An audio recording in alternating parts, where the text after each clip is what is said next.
관세 부분 때문에 많이 어떻게 되고 있는 것인지 불편해 하시거나 궁금해 하시는 분들도 꽤 많으실 것입니다. 그리고 얼마 전에 우리 한국민들이 귀국을 했잖아요. 그와 관련해서도 더 악화가 되는 것은 아닌가라는 염려를 하실 것이라고 생각을 하는데요. 이것을 이제 제가 이야기를 좀 해보려고 합니다. 예측이나 이런 것이 아니라요. 그냥 순전히 한미 정상회담에 관련해서 제가 언론에서 보고 듣고 한 이야기를 바탕으로 저 나름대로의 이제 분석을 좀 해봤습니다. 너무 염려해 하지 않으셔도 될 것 같습니다. 이제 왜 이렇게 말씀드릴 수 있냐면은 한미 정상회담에 대해서 세세하게 알려주시는 분들이 없었습니다. 민주당에서도 뉴스에서도 단순한 보도만 이루어졌습니다. 제가 설명해 드리는 것은 다가 아닐지라도 도움은 되셨으면 할 것 같아서 말이 잘 안 나오는데요. 한미 정상회담이 어떻게 이루어졌는지에 대해서 정리는 한번 하고 넘어가자 라는 뜻에서 이번 영상은 준비해 보았습니다. 그러면 시작을 해보겠습니다. 마주 앉은 두 정상은 한국의 조선업에 대해서 이야기를 했습니다. 트럼프 대통령은 한국의 조선업을 사랑한다라고 했습니다. 조선업이 쇠퇴한 미국에 한국의 기업들이 선박을 만들게 할 것이다 라고 했습니다. 이 대통령은 한국은 조선업뿐만 아니라 제조업 분야에서 대한민국도 미국과 함께 번영하길 꿈꾼다라고 화답을 했습니다. 조선업을 시작으로 한 이 회담은 긴장 속에서 이어진 예측과는 다르게 순풍을 향해 달려갔습니다. 농축산물 시장 추가 개방에 별다른 요구 없이 기존의 관세 협상인 15%를 부과하는 것으로 마무리 짓는 계약을 하며 종료를 했습니다. 별다른 계약에 대해서 말이 없었습니다. 대통령실의 사용 후 핵 처리 부분에 대한 허가 등 원전 협력에 대해서는 이번이 마지막 기회가 아닌 시간을 열어둔 상태에서 지속적으로 미국 측과 논의를 진행할 것이다 라고 인터뷰를 전했는데요. 여기에서 이제 제 생각을 조금 첨언하자면요. 얼굴을 처음 마주한 두 정상입니다. 한마디로 이제 비로소 대면을 하기 시작한 것입니다. 그렇죠? 어떻게 한 큐에 모든 것을 다 쏟아 넣을 수가 있겠습니까? 그리고 넣으려고 합니까? 차근차근 나아가 봐야 된다라고 봅니다. 우리 욕심만을 고집할 수는 없다라고도 봅니다. 첫 술에 어떻게 배부릅니까? 도둑놈도 아니고. 양국의 대통령이 얼굴을 첫 거래에서의 협상 내용이 변함없음을 재확인했습니다. 관세로 크게 출렁거렸던 통상외교에는 청신호가 들어왔다라는 생각마저 들었습니다. 한미 정상회담 3시간 전 트럼프 대통령이 개인 SNS 계정에 대한민국에서 숙청이나 혁명이 일어나는 것 같다라는 글을 올렸죠. 그러더니 회담 직전 인터뷰에서는 한국의 새 정부가 교회를 매우 공격적으로 압수수색을 했고 미군 기지에서 정보를 수집했다라고 들었다라고 전했습니다. 이를 두고 이익 단체에서는 윤 부부의 이제 그러한 상황을 염두에 두고 불쾌감을 트럼프 대통령이 표현한 것이다 라는 이제 일부 유튜브 매체를 통한 해석이 확산되기도 했습니다. 그러면서 정상회담이 부정적 결과로 끝맺을 것이다 라는 예측이 나오기까지도 했습니다. 이러한 해프닝 가운데 시작된 이 회담은 트럼프 대통령이 자신이 정상회담에 30분 왜 늦게 되었는지에 대해서 상세하게 설명을 했습니다. 처음에는 저도 일부러 골탕을 먹이려고 하는 것 아닌가 라는, 일부러 지연시키려고 하는 건 아닌가 라는 의심을 했는데요. 이 부분에 대해서 트럼프가 설명을 했어요. 미국에도 지금 여러 안보 문제가 발생되고 있다. 그런데 그러한 법률 문제를 처리하는 과정이 굉장히 생각보다 길어졌다. 한국에서는 그런 일에 대해서 생각할 수는 없겠지만 미국에서는 총기로 경찰을 수사 도중에 사망하게 하기도 하고 도주도 하고 체포하는 과정 속에서 많은 피해가 발생한다. 미국도 하지만 점점 안전해질 것이다. 그러한 문제에 관해서 논의를 하느라 또 처리하느라 많은 사람들이 모여 앉아서 이야기를 나누었는데 그 얘기를 하느라 늦어졌다 라면서 이야기를 했어요. 자기는 그러면서 자기 경험담도 이야기를 했는데요. 자기는 검찰로부터 여러 차례 압수수색을 받아왔다. 물론 그 자리에 본인은 없었지만 우리 가족들이 겪었다. 그러한 피해도 있어서는 안 되는 일이다. 그런데 한국에서 있을 수 없는 일이 있었다라고 하는데 자기는 도무지 믿기지가 않는다. 무슨 일이었는지 나에게 이야기를 좀 해줄래? 이러면서 이제 SNS 계정에 올렸던 숙명혁명에 대해서 풀어나가기 시작을 했습니다. 요것만 놓고 봤을 때는 제가 진술 분석하잖아요. 놓고 봤을 때는 정말로 이 법률안을 통과시키기 위해서 이야기를 하고 왔다라고 판단이 됩니다. 판단이 되고 이 부분에서 혹시라도 이제 우리 한국인 엔지니어들이 구금되지 않았습니까? 혹시 나는 그 부분을 회의를 하지 않았나 라는 한편에 의심도 듭니다. 지금 오면은요. 자, 그런 건 넘어가고 이렇게 하면서 이 대통령에게 발언 기회를 넘겨줬습니다. 마치 트럼프는 자신의 토크쇼를 진행하듯이 사회를 봤어요. 이재명 대통령은 미군을 직접 수사한 것이 아니라 한국군의 시스템이 어떻게 작동했는지 내란 당시 상황을 확인한 것이다 라고 설명을 했어요. 미국의 국내적 상황에 대비해 이례적으로 강훈식 비서실장까지 동원된 33실장까지도 동원이 되었죠. 해프닝이 이때 있었을 것이다 라고 봅니다. 그래서 강훈식 비서실장이 미국으로 날아온 것이다 라고 생각이 듭니다.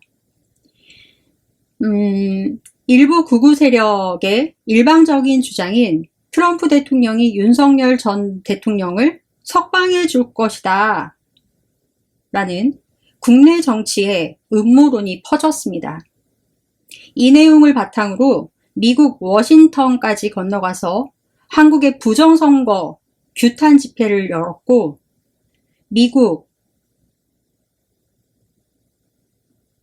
내에 강성, 극우 성향의 인사들과 정치인들까지 접촉해서 작년부터 많은 영상을 송출했습니다.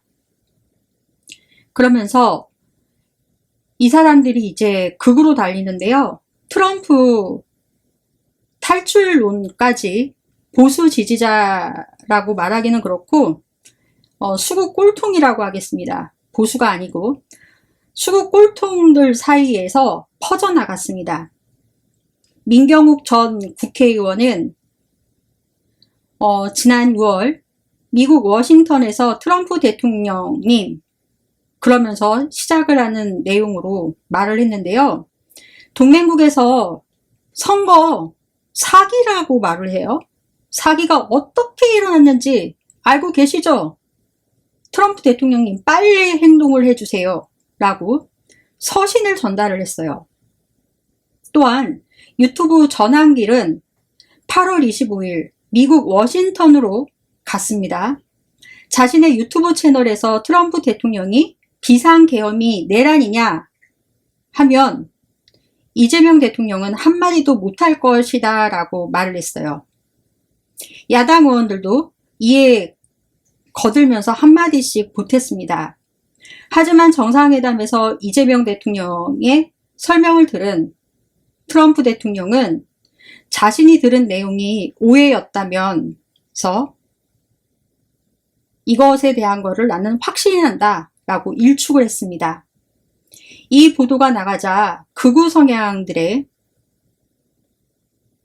트럼프가 배신을 했다, 트럼프가 친중파가 됐다 라고 하면서 끊임없는 말이 쏟아져 나왔습니다.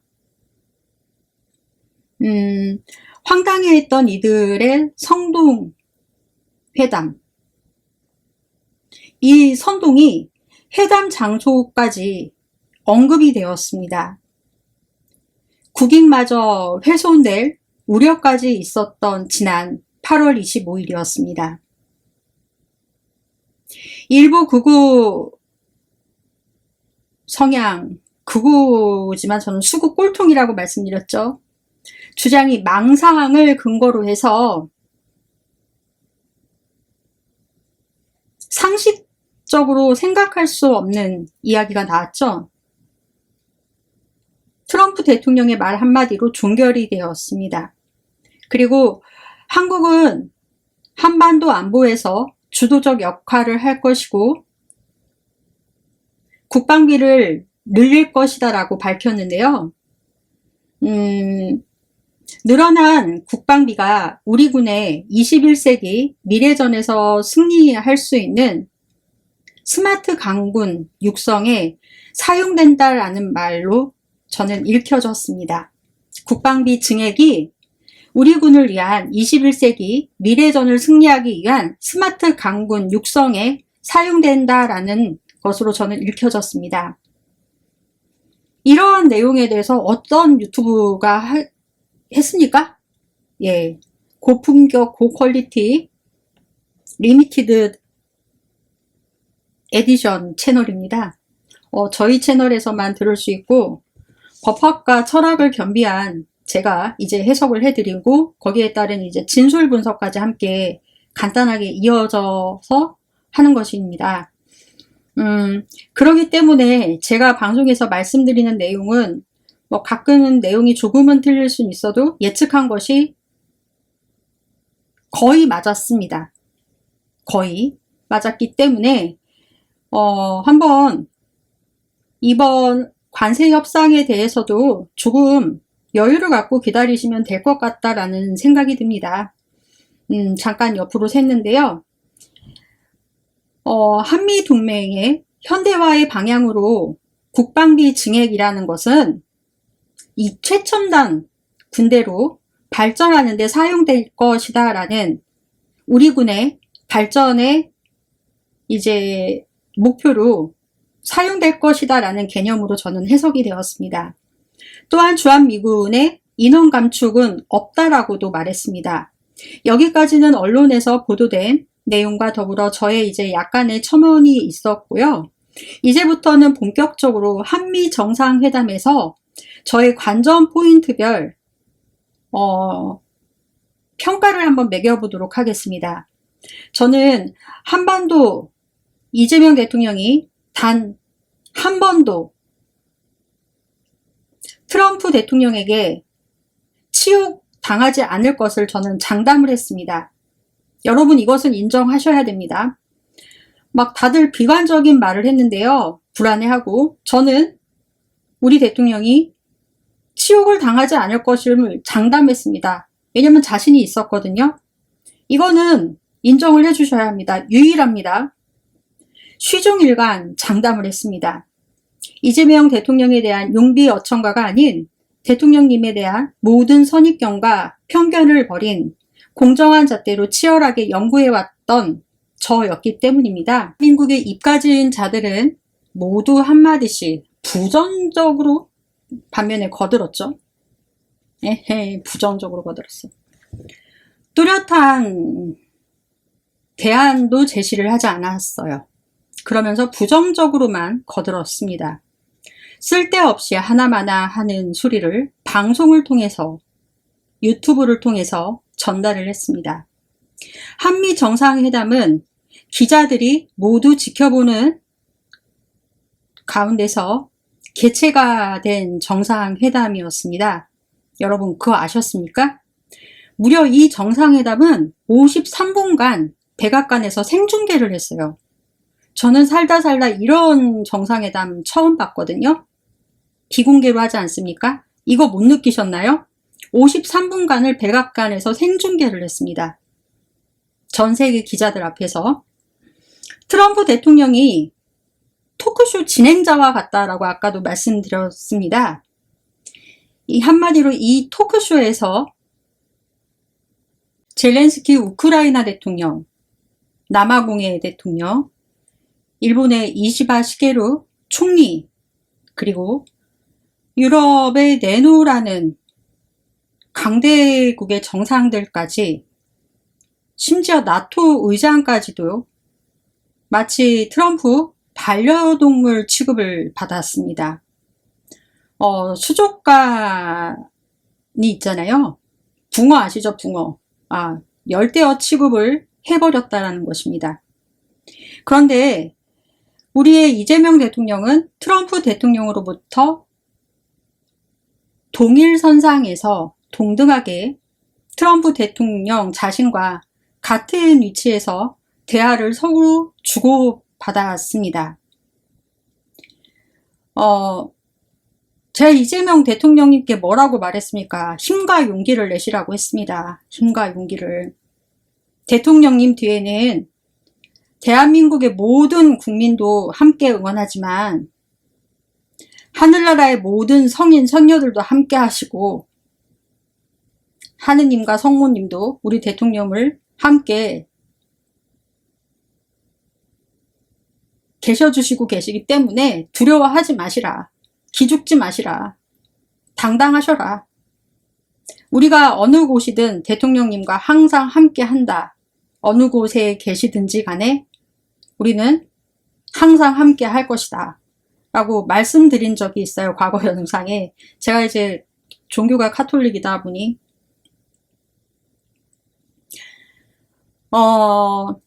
한간에서는 그런데 대통령이 불편하게 앉아 계셨다라고 합니다. 아니에요. 근데 저도 평상시에도 저도 그렇게 앉거든요. 허리 꼿꼿하게 세운 자세로. 이것이 습관되면은요, 구부정한 게 오히려 더 불편합니다. 저도 그렇게 앉아서 그런지 좀 더 자연스러워 보였고, 남들은 불편해 보일지는 몰라도 저는 그렇게 불편해 보이진 않았어요. 그리고 의자가 좀 낮아 보였어요. 깊고. 그렇지만 의자를 조금 당겨서 깊이 앉아서 있지 않아서 그런가? 뭐 그렇게 보셨나 봐요. 장소가 장소이니만큼 그런 것이고 의자가 다소 낮은 감도 없지 않아 보였습니다. 제 눈에는. 트럼프를 상대로 반면에 우리 대통령은 조근조근 트럼프의 광기를 억눌렀습니다. 트럼프가 누굽니까? 광인입니다. 광인. 저도 광인이라는 소리를 듣는데요.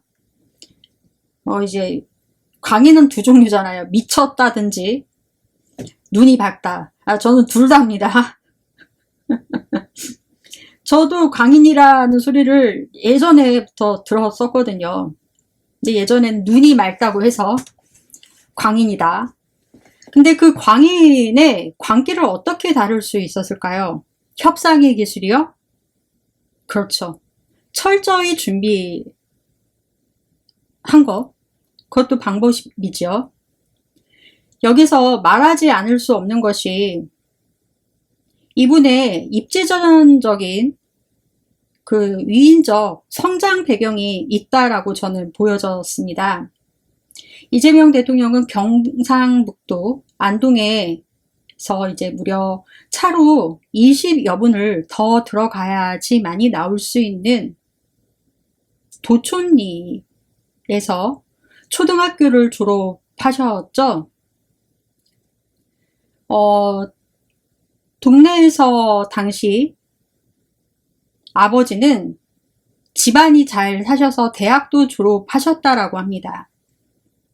그렇다 보니 동네의 이장 업무까지 모두 보셨다라고 하네요. 대통령님의 아버님께서, 부친께서.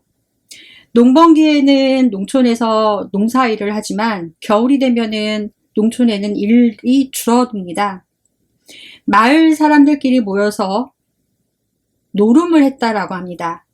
당시에 마을 이장이셨던 이재명 대통령의 부친께서는 직접 도박을 하진 않았지만 동네 사람들의 반복적인 노름판에 판돈을 대기 위한 거짓말을 해서 빌려가는 돈은 이유도 다양했습니다. 간단하게는 담배를 구매한다면서 돈을 빌려가기도 했고요. 담배를 대신 구매해 달라고 해놓은 뒤 찾아간다고는 말해놓고 외상으로 그냥 가져간 담뱃값도 지급이 되지 않았다라고 합니다. 또한 가을에 추수한 농산물 판매 대금 지급을 이때 했는데요. 이장이라 노름판에서 가족 몰래 돈을 날리고는 가족들에게 갖다 주지 않은 것을 이재명 대통령의 부친께 대신 내놓으라는 동네 사람들의 말도 안 되는 이유와 이러한 억지 때문에 대통령님의 부친께서는 자기 집을 팔면서까지 그들의 생계를 이제 하도 돈을 내놓으라고 하니까 혼자 책임을 지었다라고 합니다. 이장으로서. 그렇게 처리를 하셨다라고 합니다. 당시 살던 도촌리를 이재명 대통령이 초등학교 졸업할 때까지만 기다렸다가 이 동네에서 이사를 가자라는 마음을 당시 부친께서 마음을 먹으셨다라고 합니다. 살아가면서 대통령님이 졸업을 하신 직후 성남시로 온 가족이 그리고 이사를 오게 됩니다. 성남으로 이사를 온 이재명 대통령은 알게 되긴 했지만 얼마 전까지도 모 방송에 출연을 하시면서 아버님이 동네에서 도리직구땡 노름을 하셔갖고 밭이랑 집이랑 날려서 식구들이 성남으로 이사를 오게 되었다. 그래서 고생을 했다라고 생각을 하셨다라고 합니다. 하지만 뒤늦게 밝혀졌지만 이 대통령의 부친께서도 어떻게 보면은 동네에서 집단몰이로 피해를 입은 피해자라는 것을 알게 되지 않으셨나라는 생각을 한번 해봅니다. 동네 주변 분들의 증언으로 이제 아시게 되셨을 거라고 생각을 합니다. 이래서일까요? 이 대통령은 더더욱 불의와는 타협할 수도 없고 못 본 척 할 수도 없으며 누구도 손잡지 않습니다. 이러한 것이 그가 검사나 판사가 될 수 있었음에도 인권 변호사가 된 원동력이 될 수 있었습니다. 정치인이 될 수 있는 이유는 이러한 철학이 있기 때문입니다. 그렇게 해서 성남으로 이사를 온 이재명 대통령은 당시 어린 나이임에도 취직이라는 것을 하게 됩니다. 친척형의 명의를 빌려서 이제 하게 되는데요. 나이가 너무 어렸기 때문에 이 대통령은 당시 어린 나이에도 형편이 어려워서 취직이라는 것을 했어야 됐대요. 근데 나이 제한이 이제 걸리니까 어느 정도 공장에서 마지노선이라는 것을 정해놨나 봅니다. 그래서 형의 이제 친척형의 명의를 빌려서 취업을 했다. 그 형의 나이도 취업을 할 수 있는 나이는 저 생각에는 아니었다라고 판단이 됩니다. 너무 어렸기 때문이죠. 그 정도로 당시 시대적으로 숨가쁘게 살아가면서 성장해온 대한민국의 민낯이기도 하지 않나라는 이러한 생각이 듭니다. 사회의 안전망이 뚫려서 보호받지 못해 공부해야 될 청소년이 이장 취업을 하고 이장 취업이 가능한 사회에 살았던 것입니다. 남의 신분을 도용해서 아팠던 참 과거사입니다.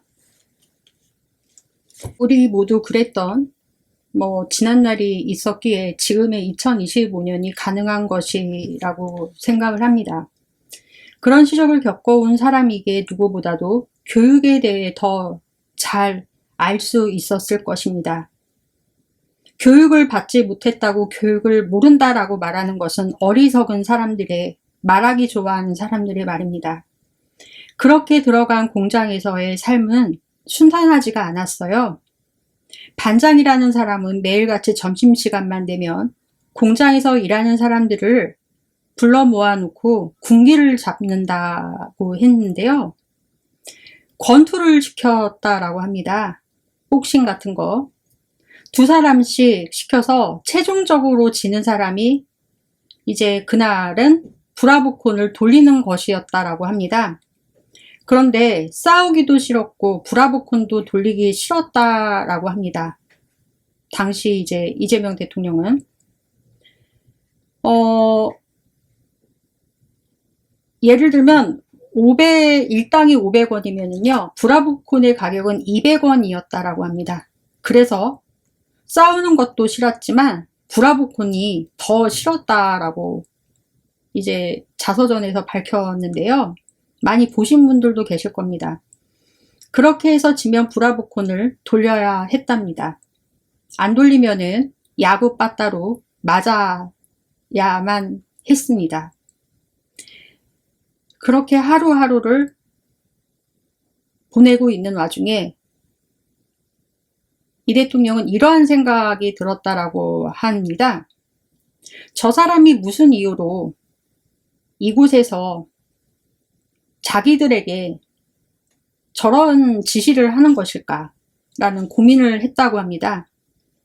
그래서 곰곰이 생각을 해보니까 고졸이었다라고 하네요. 고졸. 고졸이면 반장이 될 수 있고 반장이 되면 이러한 것들을 안 할 수 있겠구나라는 생각을 하셨다라고 합니다.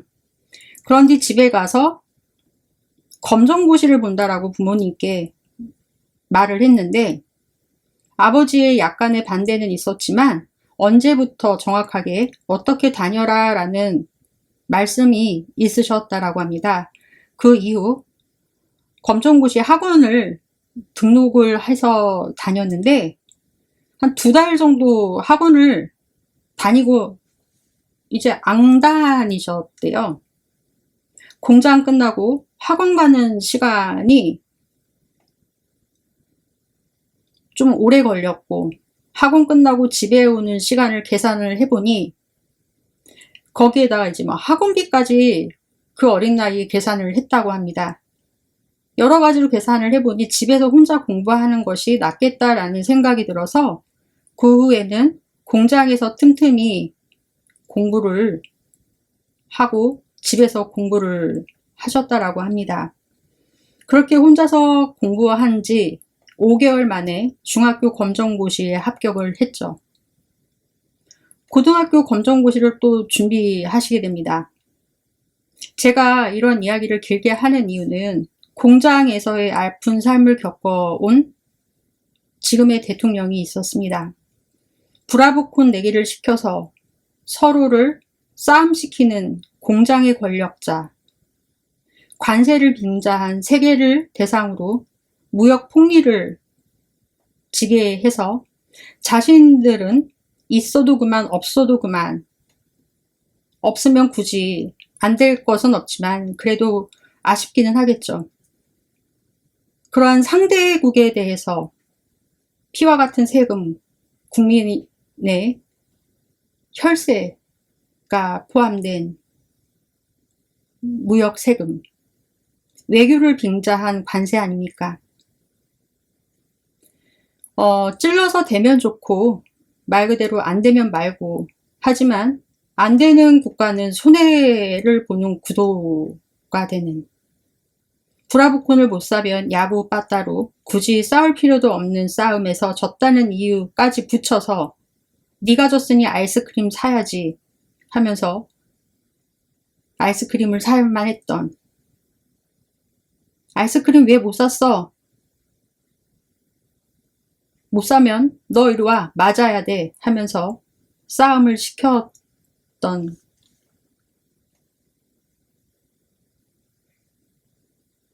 내 나라 내 제품을 팔면서 내 맘대로 가격 측정을 못하게 되는 이러한 아이러니는 무슨 소린지를 모르겠습니다. 이러한 과정들을 겪은 삶을 살아왔던 대통령이죠. 입지적인 내용을 해외 대통령들은 과연 몰랐을까요? 더 잘 알 것이다 라고 생각합니다. 대한민국의 수준 낮은 정치인들이나 기득권들, 나름 자기들이 귀족이라고 하면서 떠들어대는 친일파 후손들까지 일컬어지는 사람들, 그들의 후손이 사회에서 교수라도 되면 학자라고 떠들고,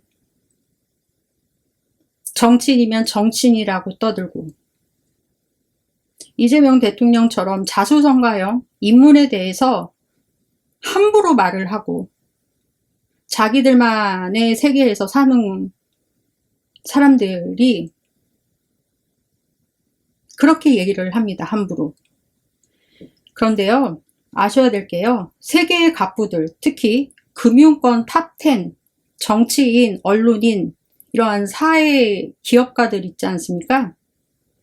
한국에 이러한 똥멍청이 기득권 정치인, 교수, 언론 재벌, 전직 대통령, 교수, 기타 등등처럼 평가를 하지를 않습니다. 여러분 그걸 아셔야 합니다. 이렇게 평가를 하지 않아요. 없이 살던 나라가 갑자기 성장을 해서 잘 살게 되니까 층이나 나누고 하대하고 그러면서 대접받고 싶어 하고 그런 것이지, 해외에 이제 쭉 잘 살아왔던 귀족들이나 상류층들은요, 이 진짜 부자들은 날 때부터 그렇게 교육을 받고 자라질 않는다라고 합니다. 무슨 말인지 이해를 하십니까? 이게요, 교육 자체부터 다르다라는 것입니다. 뿌리가, 사상이. 남을 평가하고 구분하고 비하하고 하지를 않는다라는 것입니다. 오히려 어렵지만 훌륭하게 성장한 사람을 더 위대하고 놀랍게 평가를 해서 그 사람을 존경하고 존중합니다. 그것은 나이가 어리든 많든 가리지 않고 존중하고 존경한다라고 합니다. 왜냐하면 사회적으로 모범이 되고 귀감이 될 수 있는 사람이라는 그 평가가 내려졌기 때문에 그러한 사람에 대해서는 어마어마한 존경을, 그러니까 리스펙을 한다라고 합니다. 그리고 사회에서 그렇게 평가되는 사람으로 산다라는 것이 얼마만큼 어렵다라는 것을 그들은 너무나도 잘 알고 있기 때문에 해외에서는 헌법이나 이런 것들이 성경에서 많이 따오거든요. 그래서 성경 말을 많이 인용을 하는데요. 성경 속 사람들처럼 대접해주고 높게 평가를 합니다. 우리나라처럼 평가를 절하하지 않아요. 그러니까 알고 대접을 하는 거죠. 그러니까 이재명 대통령에 대해서 트럼프 대통령이 안 알아봤을까요? 이재명 대통령도 트럼프 대통령에 대해서 공부를 하고 미국에 갔던 것처럼 트럼프 대통령도 이재명 대통령, 아니 아마 그 이상으로 알아봤을 겁니다. 그동안 모두 트럼프의 토크쇼에서 개차반 취급을 받고 쫓겨나갔습니다. 세계의 한 나라의 정상들이, 그러한 사람들이 개차반 받고 쫓겨나갔어요. 트럼프 입장에서는 우스워 보였을 것입니다. 자신도 잘 사는 집안에서는 태어났지만 이 트럼프가요, 이 트럼프를 여러분께서 한편으로 아셔야 될 부분도 계세요. 이 사람이 깡패짓을 지금 하고 있지만요, 이 사람 의외로 내생남입니다. 머리가 좋고 그 와튼 스쿨 다닐 때에도 공부를 굉장히 잘했다라고 합니다. IQ가 165 정도 된다라고 합니다. 악기도 못 다루는 게 없고 노래도 곧잘 한다라고 합니다. 그리고 예쁜 여자 좋아한다라고 하죠. 예쁜 거 좋아한대요. 그 여러분들 아셔야 되는 게 미스 유니버시티 있잖아요. 대회. 대학생들을 상대로 세계 이제 미녀와 함께 이제 세계 평화를 위해 나갈 수 있는 사람들 뽑지 않습니까? 미스 유니버시티를 만든 사람이 트럼프예요. 트럼프. 여러분들이 잘 아시고 계시는 빅토리아 시크릿의 설립자도 트럼프입니다. 지금의 와이프는 샤넬의 영원한 뮤즈였죠. 샤넬의 영원한 뮤즈였던 세계 최고의 모델이었던 사람과 이제 재혼을 했지만 결혼을 한 거 아닙니까? 이쁜 거 좋아하는 트럼프입니다. 트럼프가 부동산 재벌로 성장할 수 있었던 이유는 순전히 자기 자신의 노력만으로 이어졌습니다. 트럼프의 아버지는 철강 사업을 해서 이제 부자가 되셨는데, 아버지의 철강 사업을 이어서 함께 접목시켜서 발전시켰다라고 합니다. 그래서 부를 이제 이루었는데, 이 트럼프가 있어서 지금의 뉴욕이 있을 수 있다라고 합니다. 뉴욕을 재개편한 사람이 트럼프라고 합니다. 워싱턴, 맨하튼 존재할 수 있었던 것도 이러한 도시가 개발이 될 수 있었던 사업을 한 사람이 트럼프였다라고 합니다. 트럼프를 찬양하는 게 아니라 트럼프의 업적을 얘기하는 것입니다. 도시 개발을 한 사람이에요. 부동산 업자가 아니에요. 단순히 도시 개발자입니다. 개인이 이제 해낸 거죠. 트럼프가. 그래서 미국에서는요, 우리는 막 트럼프에 대해서 싫잖아요. 근데 미국에서 트럼프의 영향력은 어마어마하다라고 합니다. 이 사람에 대해서 엄청난 리스펙을 한다라고 합니다. 우리가 알고 있는 극우 성향의 그런 정치적이 아니라 이런 경제나 여러 가지 면에서 봤을 때 리스펙을 많이 한다라고 합니다. 그런 사람이, 그러니까 사업수단이 엄청난 거죠. 그런 사람이 볼 때 정치인이라고 하는 사람들도 다 만나봤고, 세계의 정상들 다 만나봤고, 배웠다 만다 하는 사람, 날다 긴다 하는 사람들 다 만났는데, 다 허무맹랑하고 어두침침했다라고 생각을 했을 것입니다. 그리고 여러분들이 잘 알고 계시는 CIA는 뭐 폼입니까? 정보력이 또 어마어마합니다. 이미 다 알아봤다라는 것입니다. CIA가 정보력을 동원해서 알아봤는지는 모르겠지만 제 생각은 그랬다라는 것이고요. 왜냐면 이쪽에서 이제 국가 간에 비밀 그런 거 하지 않습니까? 그랬기 때문에 예측을 한 겁니다. 트럼프 대통령 입장에서는 유일하게 예외적으로 여태까지 만나본 사람 1기, 2기 다 포함해서 이재명의 대통령에 대한 탐구 결과가 내려졌다라는 것이죠. 그래서 이 대통령에 대해서 환대를 해줬다라고 저는 생각을 합니다. 겉으로 이제 트럼프 대통령은 어떻게 보면 과대망상일 정도로 돌발적인 행동과 발언을 해서 주변을 당황하게 만들곤 하죠. 어떻게 보면 오만하기까지도 하고, 한국의 또 이러한 부분을 보고 많은 정신나간 세력들이 이재명 대통령이 트럼프 대통령의 밥이 될 것이라는 예측을 했습니다. 하지만 이것은 예상을 깼습니다. 트럼프 대통령은 정상회담이 끝날 때까지 입에 침이 마르도록 한국의 이재명 대통령으로 인해 한국은 엄청난 발전에 들어설 것이다. 나 트럼프는 이재명 대통령님과 함께 하겠다라는 자필 친서까지 썼습니다. 이재명 대통령은 대단히 스마트한 사람이다. 위대한 인물이다 라고 했죠. 1기, 2기 통틀어서 이렇게 용비어창가를 부르면서 자신이 갖고 있던 기념동전까지 대통령의 참모들에게 일일이 나눠주면서 사인까지 다 해줬다라고 합니다. 그 망나니 트럼프가 깡패 조폭대장인 대통령이 그렇게 인정을 한 것입니다. 트럼프 대통령이 이재명 대통령에게 대해준 것은 진심으로 대해줬다라고 저는 생각을 합니다. 아니, 저는 도무지 이해가 안 됐거든요. 솔직히 베트남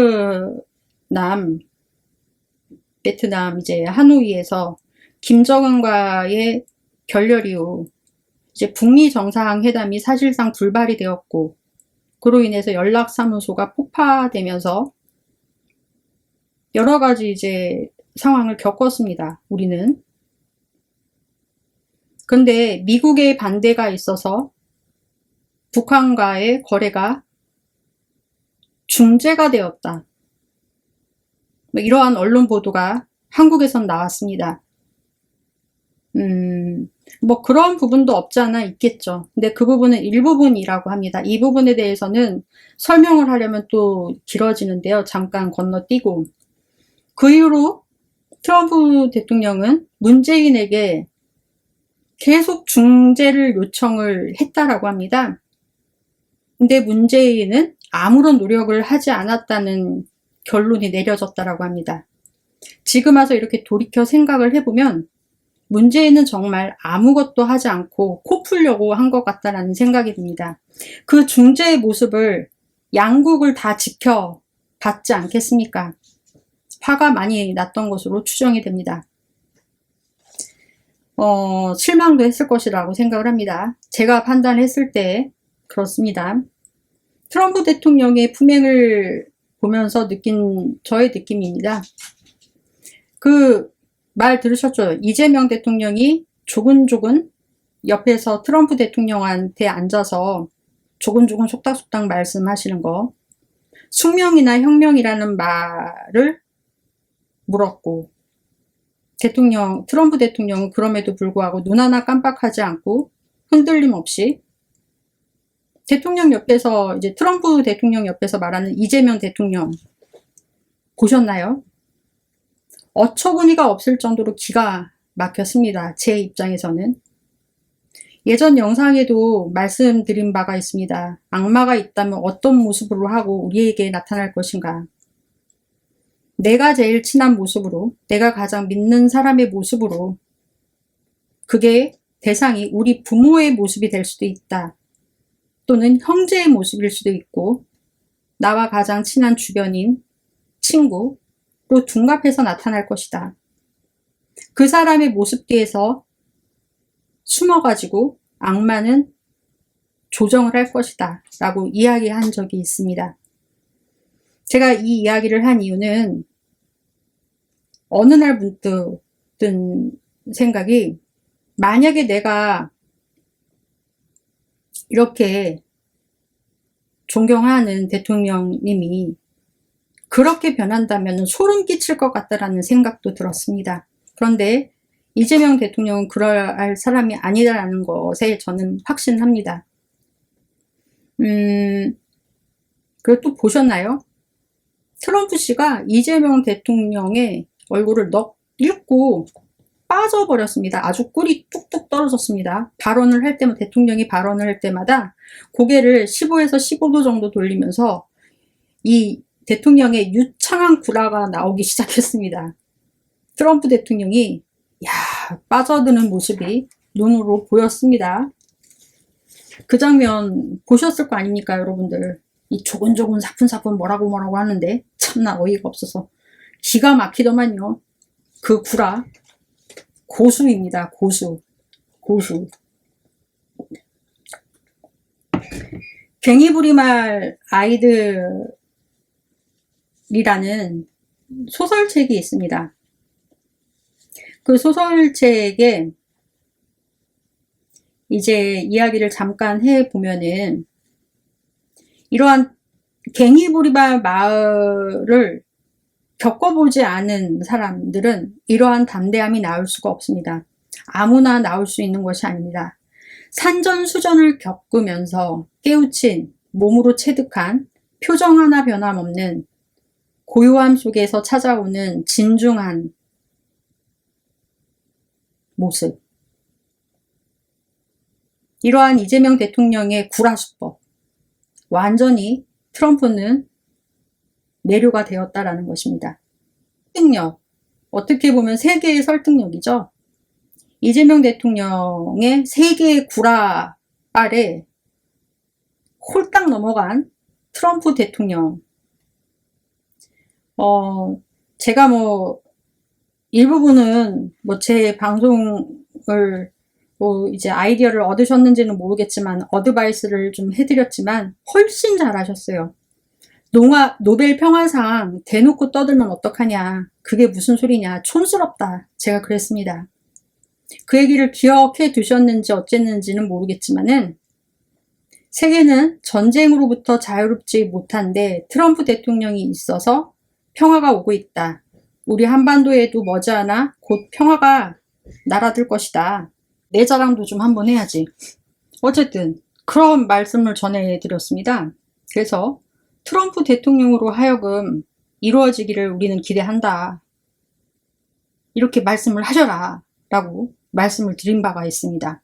그것을 이제 참고하셨는지 어쨌는지는 모르겠지만은, 여기에서 한 발 더 나아가서 트럼프 대통령은 피스메이커 하시고 저는 페이스메이커를 하겠다라고 하셨습니다. 이러한 명문장이 나왔는데 저 혼자 생각을 해봅니다. 우리 채널이니까. 그리고 북한 문제까지만 말씀하시다라고 했어요. 근데 이 트럼프 타워를 지어서 골프도 싫어하시는 분께서 골프를 치게 해달라고 말을 했습니다. 참 어이가 없습니다. 그랬더니 트럼프는 중국으로 같이 가자라고 했죠. 그렇게 했고, 이러한 이제 여러 가지 유연성의 문제, 방위비 증액의 문제에 대해서 이재명 대통령을 이제 풀어줬다라는 것입니다. 경계심을 안 풀은 트럼프 대통령은 한국과 일본이 잘 지냈으면 한다라고 말을 했죠. 역사적 문제로 갈등을 겪고 있는 것 알고 있다. 일본은 해결을 하려고 하는데 아쉽다. 아베 죽었지만 그는 좋은 친구였다. 이런 얘기를 했습니다. 경계심을 늦추지 않은 상태였다라는 것입니다. 근데 여러분 기억하십니까? 이재명 대통령이 이때 뭐라고 얘기했는지 답을 기억하세요? 내가 참나 듣다가 하도 기가 막혀서 웃겼습니다. 어처구니가 없었습니다.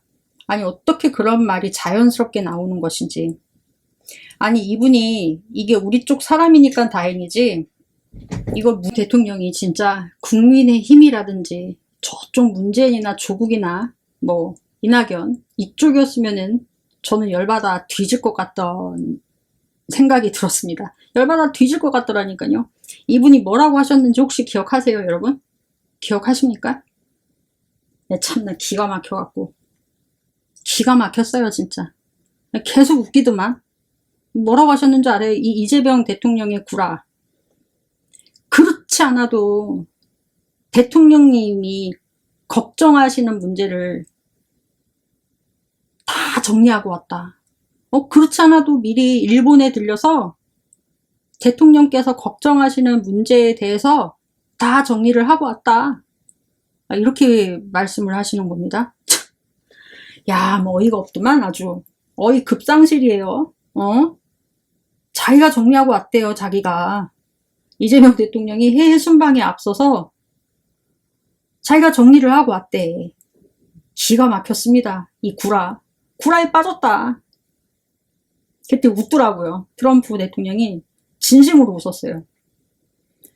자신은 국가의 이익, 국익을 위해서 나의 모든 것을 감추고 억누르겠다라고 발표했습니다. 언론을 통해서 이재명 대통령이. 그러한 취지로 선포하시고 떠나셨습니다. 이러한 말씀을 남기시고 트럼프의 비위를 맞추기 위해서 견마지로를 다 하셨습니다. 이게 바로 이재명 대통령의 입지전적 존재. 이재명 대통령은 입지전적인 존재이다 라는 것입니다. 국익을 위해서 자신의 변신을 주저하지 않았습니다. 마키아벨리가 한 말 가운데요. 죄송합니다. 군주는 국가의, 그러니까 나라의 이익을 위해서라면 수단과 방법을 가리지 말아야 한다. 나라를 지킨 이후에 모든 것은 허용된다. 이런 말을 했거든요. 이 모두한 변신, 대통령의 모두한 변신은 허용이 가능하다 라고 말씀을 드리고 싶고, 트럼프 대통령은 자신을 향해 노래해주는 용비 어천가를 듣고 싶었나 봅니다. 트럼프 대통령은 칭찬받고 싶었다라는 것을 이제 저는 솔직히 알 수 있었습니다. 그래서 이것 참고하셨는지는 모르겠지만은 하여튼 이게 보통이요. 어떤 식이냐면은 이제 이렇게 얘기를 할 수 있어요. 저 개인은 그런 면보다는 아주 친한 사람과는 별개로 별로 친하지 않은 사람들과 칭찬을 하고 지냅니다. 어떻게 보면 친한 사람한테는 별로 칭찬을 잘 안 해요.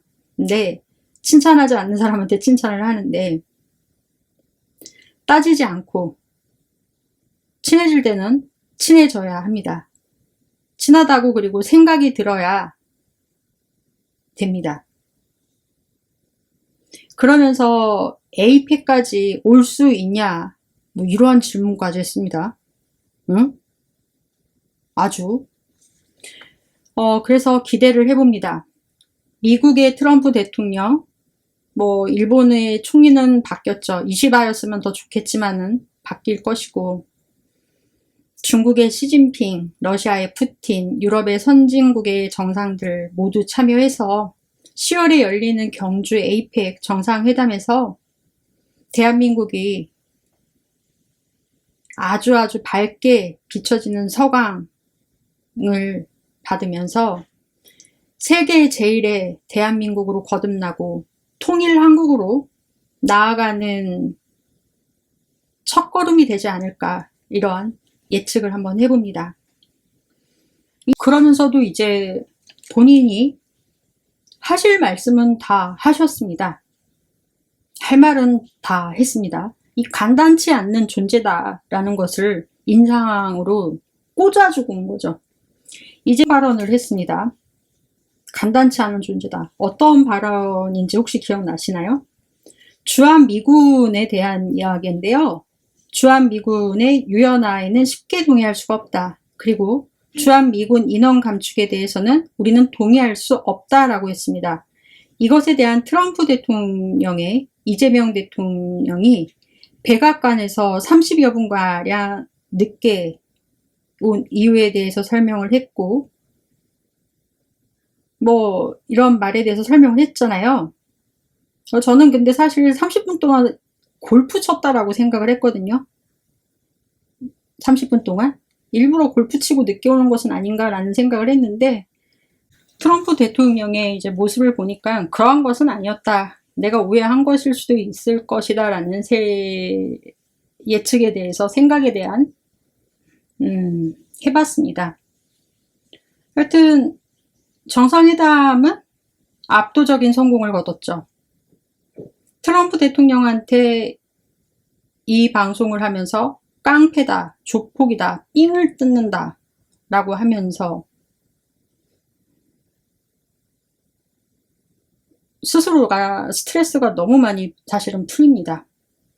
어떻게 보면은 저는 그래요. 이 트럼프 대통령이 사실상 그러한 행동을 하는 것이 영리하고 주도 면밀하고 어떻게 보면 잔인할 정도로 대한민국에게 동맹국임에도 불구하고 유독 가혹하게 예의 없게 뜯고 있다는 것이죠. EU, 일본, 대만 등을 시작으로 해서 대만은 25%, 인도는 50% 이렇게 관세를 물었다라고 합니다. 정말 중요한 국가인데도 이러한 관세 협상에서 물먹고 난 뒤 인도가 이란에게 붙기 시작을 했어요. 인도는 브릭스 국가에서도 중요한 지분을 차지하고 있습니다. 그런데도 자신의 이익을 위해서라면 그러한 동맹국가도 철통 관세를 매깁니다. 국익을 우선으로 한다라는 것을 이유로 해서요. 도대체 왜 이럴까? 한번 생각을 해보자라는 것입니다. 미국의 제조업은 퇴화됐습니다. 트럼프는 미국의 제조업을 부활시키고 성장시키고자 하는 것이라고 보여지는데요. 그리고 미국의 바이든 정부부터 이어진 이제 높은 금리부터 시작을 해서 여러 가지를 놓고 봤을 때 금리 인하가 되어야지 미국의 이제 투자가 활발하게 이루어지기 때문에 이러한 이제 독촉을 하는 것이라고 생각을 하고, 유독 동맹국 가운데서 미국과 특히 경쟁력을 다투고 있는 국가와 영토를 보유하고 있는 국가로부터 무자비할 정도의 무관용 관세 폭탄을 떨어뜨린다라고 저는 생각이 됩니다. 돌아서 이렇게 생각을 해보면 미국으로 들어와서 공장 차려서 사업해, 기술 전파하고 이런 뜻입니다. 수입으로 먹고 사는 나라 아닙니까, 미국이? 그렇기 때문에 제조업은 후퇴된 지 오래입니다. 제조업이 사실상 살아있는 국가들을 대상으로 동맹국이지만 피해 숙청을 하면서 미래적, 잠재적 미국과의 이제 라이벌을 제거하는 거죠. 그럼과 동시에 그 기술을 자신의 미국이라는 국가에서 니들이 돈을 주고 한마디로 노동자를 고용을 해서 임금을 줘가면서 전파를 해라. 이러한 것이라고 생각을 합니다. 특히 제조업 중에서도 이제 반도체나 조선업 같은 것을 이제 이야기하는데요. 이 분야에서는 우리가 절대적으로 독점해야 된다라는 것을 말씀을 좀 드려보고 싶습니다. 뭐 빅테크 규제도 없애라, 공산품 전체, 미국에서 생산되는 공산품에 대해서 관세를 없애라, 그러면서 계속 뜯어먹겠다라는 상황 아닙니까? 이러한 상황입니다. 트럼프 대통령은 이러한 협약에 대해서 유지하겠다라고 먼저 말을 했습니다. 정상회담에서. 그리고 일부 인터뷰에서 왕왕 그렇게 얘기를 했습니다. 그럼에도 불구하고 안면 몰수하고 15% 없다. 미국 내각에서 25%를 받아들여라는 식으로 얘기를 하고 있다라는 것이죠. 그 사람들 말은 신경 쓸 필요가 없다라는 것입니다. 무슨 말씀인지 이해하시겠습니까? 이 협상의 문제를 다른 나라한테 한 것을 봐라 한번 말이 바뀔 수는 있습니다. 이 협상의 평가는 상대적 평가를 기준으로 해야 올바른 것입니다.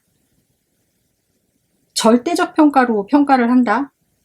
그것도 국제사회에서 다른 나라에서 우리가 어떤 대접을 받고 있느냐가 중요한 것입니다. 국제관계에서 일본에서도 미국에서도 그렇습니다. 우리나라 안에서 어떤 대접을 받느냐가 해외에서도 우리나라가 그렇게 평가를 받는다라는 것이죠. 대통령의 지지율이 높으면 높을수록 함부로 하지 못한다라는 것입니다. 당과는 별개로 지지를 여러분께서 이재명 대통령에 대한 전폭적인 지지를 해주셔야 합니다. 국제관계에서 너무나 중요한 일입니다. 미국의 기업이 투자를 해서 뭔가를 얻는 게 있고 우리나라의 기업이 미국에 투자를 하게 된 것은 트럼프가 원해서 가게 된 것입니다. 만약에 된다면은 그 투자 3천억 달러를 해달라 이런 식으로 얘기를 했다라고 하죠. 트럼프가 90%를 가져가고 그러니까 미국이 90%를 가져가고 우리가 10%만 가져가도 좀 손해를 본다라고 생각을 하실 수는 있겠지만은 이거 조선업에 대해서는 엄청난 이득입니다. 조선업에 대해서는 일자리 뺏기고 이런 거는 다음 문제라는 것입니다. 다음 문제. 대한민국의 기업이 미국 경제에 참여하는 것입니다. 트럼프가 신세 한탄을 했어요. 우리한테 목을 메어서. 그래서 우리가 만약에 조선업에 간다라면은 가게 되는 것입니다.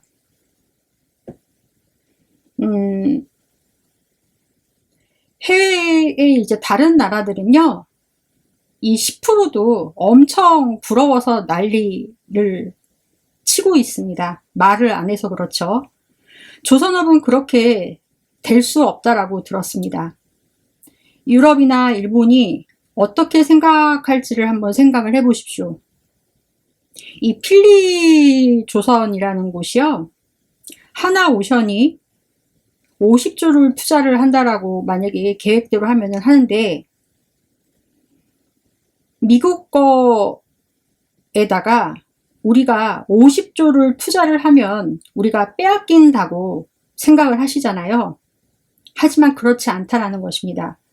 대한민국의 기업이 미국의 조선업체에 투자를 해서 만들어서 우리나라 상표를 달고 이 소유권을 가지고 우리나라 엔지니어링을 이제 전부 다 가지고 미국으로 간다는 것입니다.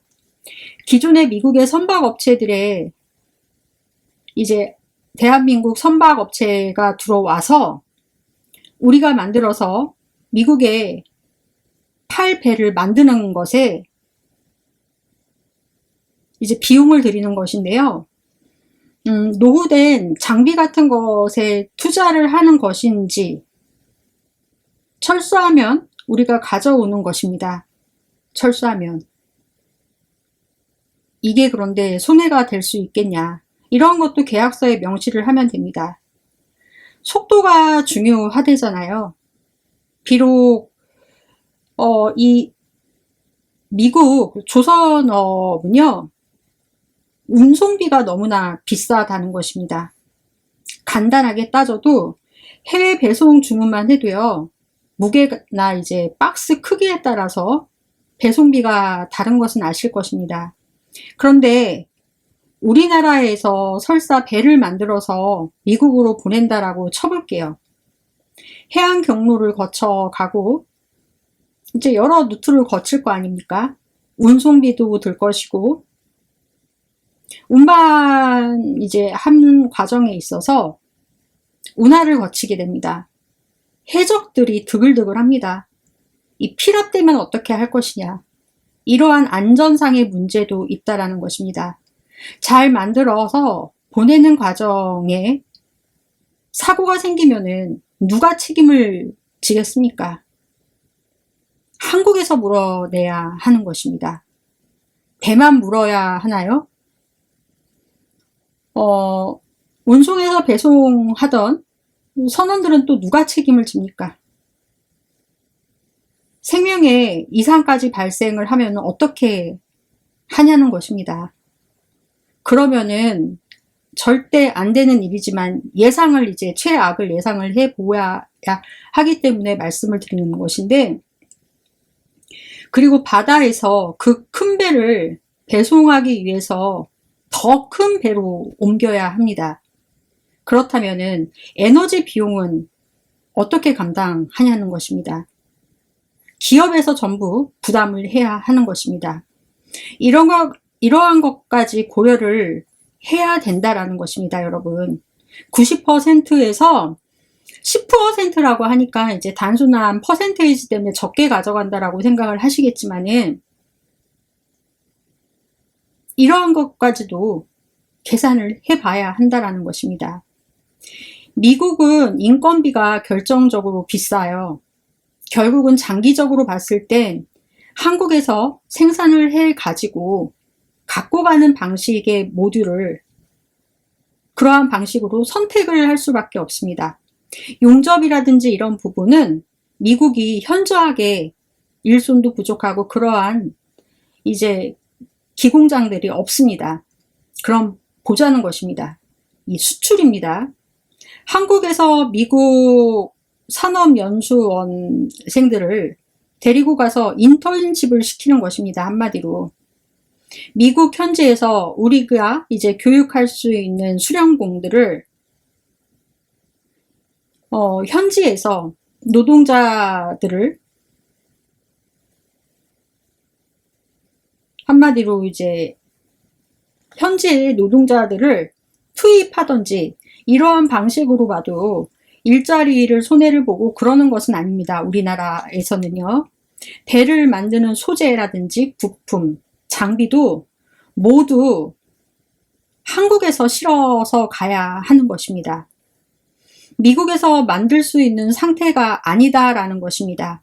그러면 처음부터 이것들을 미국에서 모두 생산을 할 수 있을까? 질문을 던져보는 것입니다.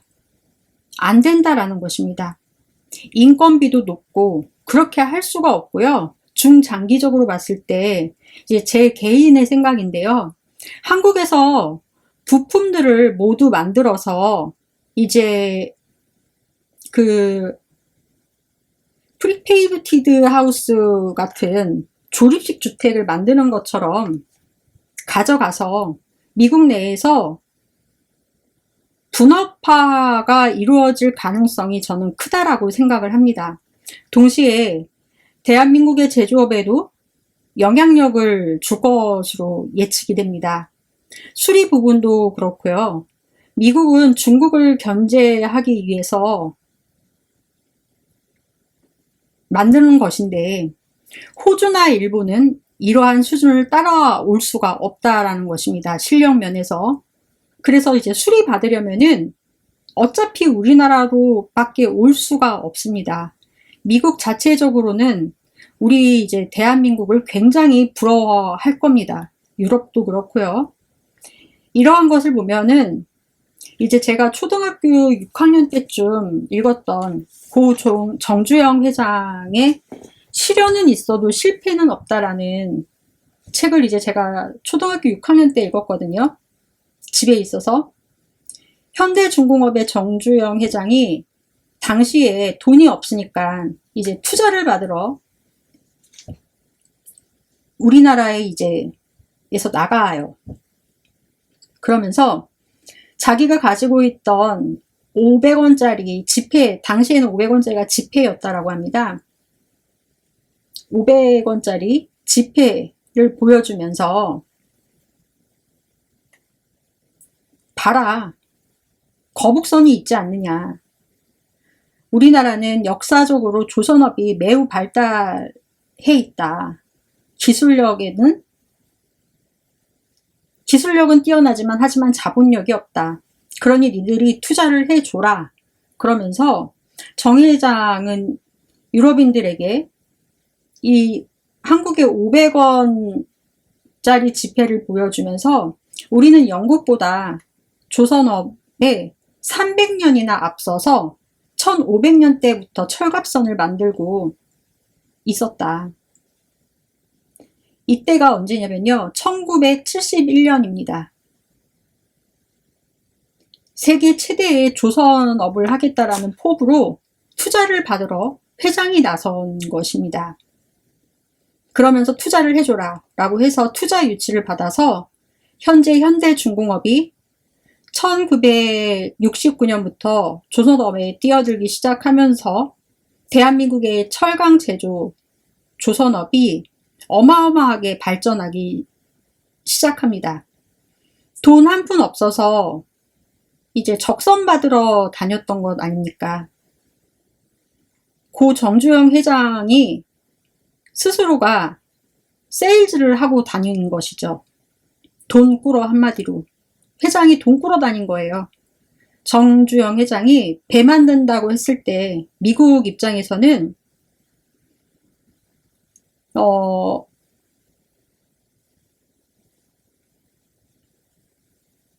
우스웠겠죠. 당시 미국은 잘 나가고 있었으니까요.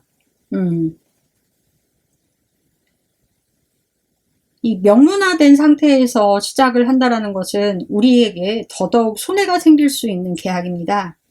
뭐 이점도 있겠지만 명문화가 안 된다라는 것은 대한민국에게 유리한 계약을 의미하는 것입니다.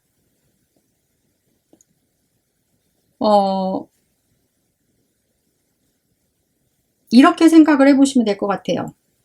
헌법도 성문헌법은 바꾸기가 힘듭니다. 그 법의 틀 안에서 해석을 다르게 한다라면은 법꾸라지들이 각종 기술을 부립니다. 그래서 유리하게 해석을 하지 않았습니까? 반면에 불문헌법을 생각을 한번 해보십시오. 형식적으로 문서화되진 않고 법전이 되어 있진 않는 것입니다. 하지만 헌법의 이상을 갖는 법규범을 국가기관이 인정하는 헌법적 관행에 의해 존재하는 헌법입니다. 그렇기 때문에 이 관습법이라든지 사회상규에 반하는 법규범을 봤을 때 기본적으로 이거를 통제를 하고 법을 규정하는 개개의 이제 법 규범을 국정 운영하기 위해서 설치한 입법, 사법, 행정기관을 통틀어서 오래전부터 해오는 것으로 하는 것이고, 한국의 이제 모든 관습법이나 판례까지도 적용을 받을 수 있는 계약이라는 점에서 어떻게 보면 더 엄격하고 국가적으로 강제력을 띨 수 있는 계약이라는 것입니다. 그리고 더 중요한 부분은요, 조건을 이제 제시한 쪽이 미국 아닙니까? 중요한 것은 계약의 종결일에 따라서 포기하지 않는다는 점에서 우리에게 더더욱 유리하다라는 것입니다. 그래서 저는 이것을 놓고 봤을 때 조선업에 대해서는 10%를 갖는다라고 생각을 하셨을 때 손해를 본다라는 생각은 안 하셨으면 합니다. 그런데 이것을 갖고 쓸데없이 국제적으로 아무 문제가 없는 이 계약에 대해서 그쪽에서도 이제 다급하니까 계약서를 뭐 이제 다른 걸로 요구를 하는 것 같은데, 같이 이제 우리나라 상황을 보고 그쪽도 움직이는 것입니다. 국내에서 꼬투리를 잡고 시덥지 않게 난리를 치는 것입니다. 이러한 내용에 대해서 트럼프한테 해당 내용에 대해 계약서를 쓰자라고 하면요, 말했던 것은 모두 없어지는 것이 됩니다. 너네들 내가 한마디로 봐줬는데 눈치 더럽게 없구나. 이것들 관세 50% 두들길 수 있다라는 것입니다. 융통성이 이렇게 움직인다라는 것이죠. 이 대화가 안 된다. 상황 파악 못하는 게 무슨 정치를 하고 지랄이냐. 수준 낮게. 트럼프 입장에선 솔직히 전 세계 대통령들 만나봐도 수준이 떨어졌을 것입니다. 그런데 이 트럼프 양아치면서도 머리가 굉장히 좋아요. 짜증나게. 주한미군 전략적 유연화에 대해서 트럼프 대통령은 대놓고 싫다라고 말했습니다. 이 얘기는 무슨 소리냐? 중국이 이 대목을 집중을 했을 텐데요. 이 전략적 유연화를 미국에서 하는 순간 미국이 중국을 견제하는 상황이 되는 것입니다. 그런데 이재명 대통령한테 트럼프가 기름값 절약하는 차원에서 같이 가자라고 먼저 이야기를 했어요. 원자력 폐기 관련도 우리 정부에서 말할 수 있었던 이유도요, 이재명 대통령이 미국을 의식할 수밖에 없었습니다. 그러나 중국도 없어서는 안 된다라고 말을 했고요. 그러한 뜻으로 정상회담에서 이야기를 했습니다. 트럼프 대통령 앞에서. 그렇게 이야기를 꺼낼 수 있다라는 게 굉장히 대단한 것입니다. 이러한 로직을 누가 만들었습니까?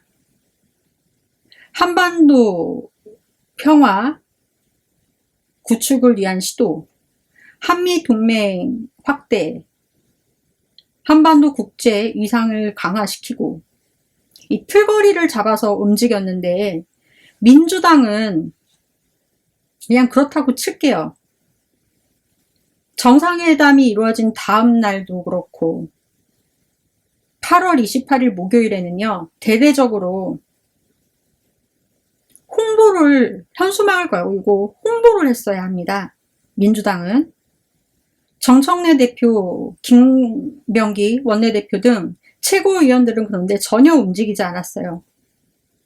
공항 마중도 형식상 나간 것처럼 보였고, 트럼프 대통령이 SNS에 올렸습니다. 그런데 이때 당시 민주당 의원 중에요, 이소영 의원 한 명밖에 그 글에 대해서 응원한다, 트럼프 전략적이다 라고 말을 했습니다. 이소영 의원 한 명밖에 없었습니다. 그리고 송영길 대표밖에 없었어요. 소나무당. 민주당은 아무도 안 움직였습니다. 제대로 전체적인 구도라든지에 대해서 인식이 있다라면은 이렇게 결코 할 수 없습니다. 정청래 민주당 의원들, 당신들 똑똑하게 기억하겠습니다. 곽성원 의원이 바른 소리 했다고 동료 의원인 최민희 의원은 말을 함부로 했어요. 당신이 한 행동 똑똑하게 기억하겠습니다. 하는 척 하거나 변명하지 마십시오. 다들.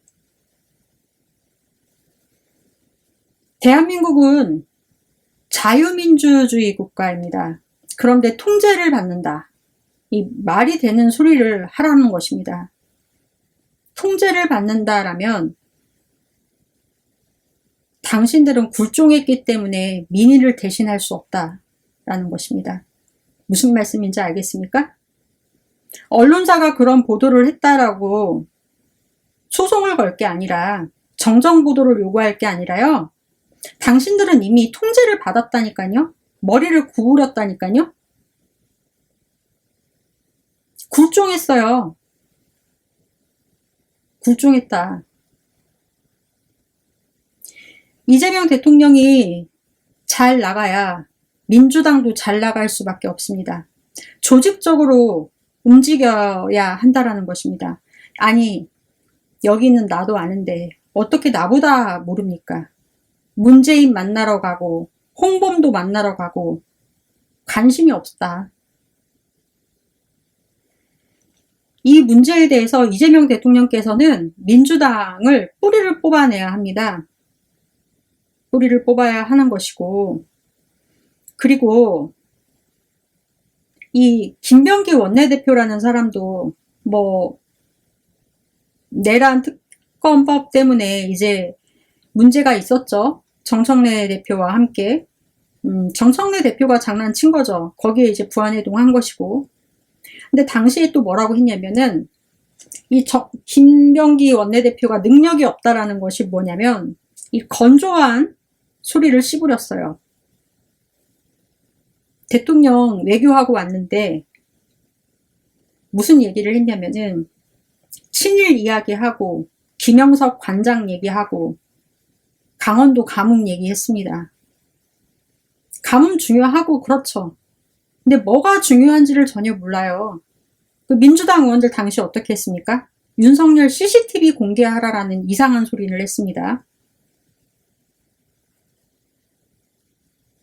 정청래 의원은 현충원 참배나 하고 갑자기 8월 27일 날은 아니 이분은 제사 지내는 게 취미인가 봅니다. 오송 참사, 홍범도 장군, 현충원 참배, 제사만 지내러 다녀요. 이 사람은 제사만 지내고 다녀요. 대통령은 외교를 하고 다니는데 이 사람은 제사만 지내고 다닌다. 정청래 따라다니는 최고의원들 상당히 문제가 많다라고 봅니다. 이 보통 많은 게 아니에요. 대통령은 이렇게 목숨을 걸고 나라를 위해서 일을 하고 있어요. 그런데 당 의원들은 대표를 포함해서 평산이나 가고 대전이나 가고 그럴 판입니까? 방미에 대한 성과도 안 내놓고 정청래는 내란 척결이 선거 공약 아니었습니까? 그러면은 전 이때부터 이상했습니다. 한덕수가 구속영장이 기각이 되었습니다. 그럼 당시에 구속영장 기각이 되었을 때 정청래라면요 자다가도 일어나야 됩니다. 어떻게 이럴 수가 있느냐고 하면서 따지고 나왔어야 합니다. 정청래 대표 안 그렇습니까? 당신 선거 공약 아닙니까? 그런데 이 사람이 8월 28일 날 최고위에서 특검 소리를 뭐 이상하게 씹으렸어요. 패키지로.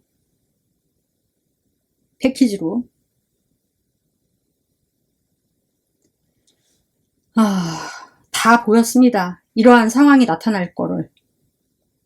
특검법에 대해서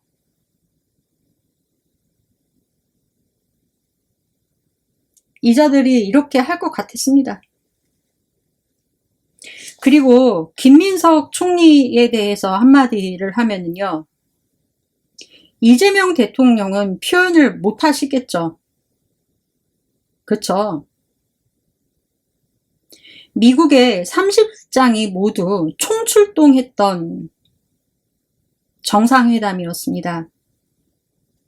김민석 총리가 있었기 때문에 무리가 없이 가능했을 것이라는 생각으로 싹 뺏어 나갔던 것으로 보여졌습니다.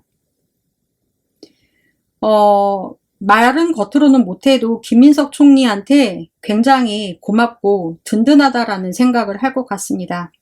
김민석 총리가 있었기 때문에 국정 운영에 빈 공간이 있음에도 불구하고 대정부 질이라든지 이러한 대응하는 모습을 보면은 부드럽고 온화하게 잘 넘어가시더라고요.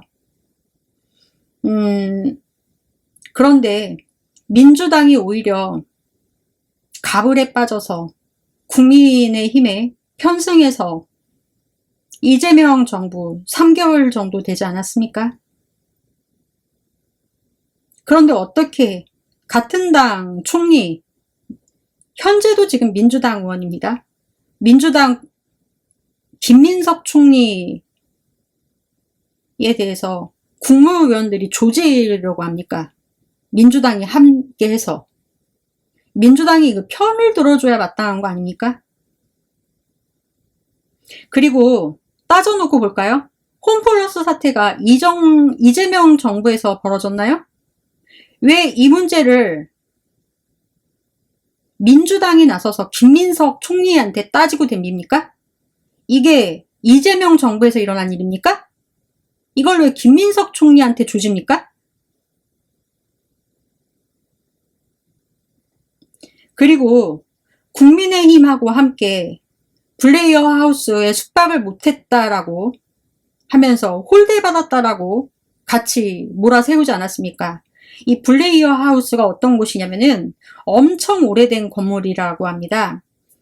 그래서 허물어서 재건축을 해야 되는 상황인데 그렇게 하지를 못한대요. 그래서 매년 8월 1일부터 8월 31일까지는 리노베이션을 한다라고 합니다. 필리핀 대통령이 미국을 방문한 시기는요, 7월입니다. 무슨 말씀인지 이해하시겠습니까? 그리고 트럼프 대통령은 의전이 없어요. 이해하시겠습니까? 블레이어 하우스에는 이제 수행원이 들어갈 수가 또 없는 곳이라고 합니다. 상업만 게스트 하우스가 아니다라는 것인데요. 아주 조그만한 숙소라고 합니다. 그래서 대통령 부부 외에는 나머지 이제 수행원들이나 이런 사람들은 근처 호텔에서 숙박을 한다라고 합니다. 이 백악관 다녀오신 분께서 직접 알려주신 내용을 전달을 해드립니다. 블레이어 하우스라고 해서 얼마나 대단한 것이냐 이렇게 생각하시겠지만 그 안은요 30평짜리 고장 나무 건물이라고 합니다. 그래서 동선도 불편하고 좁아서 불편하다 보니까 일부러 피한다라고 합니다. 그런데 말도 안 되는 여론조사 기관에서 조사를 하고 대통령 지지율이 몇 프로라고 하고 이 블레이어 하우스가 그리고 또 100% 도청을 한다라고 합니다. 어떤 식이냐면요. 대통령 오줌 똥까지 이 미국의 경호처에서 받아가서 수행팀원들이 이제 오줌 싸고 똥 싸는 거 모두 다 받아간다고 합니다. 무슨 말씀인지 이해하시겠습니까?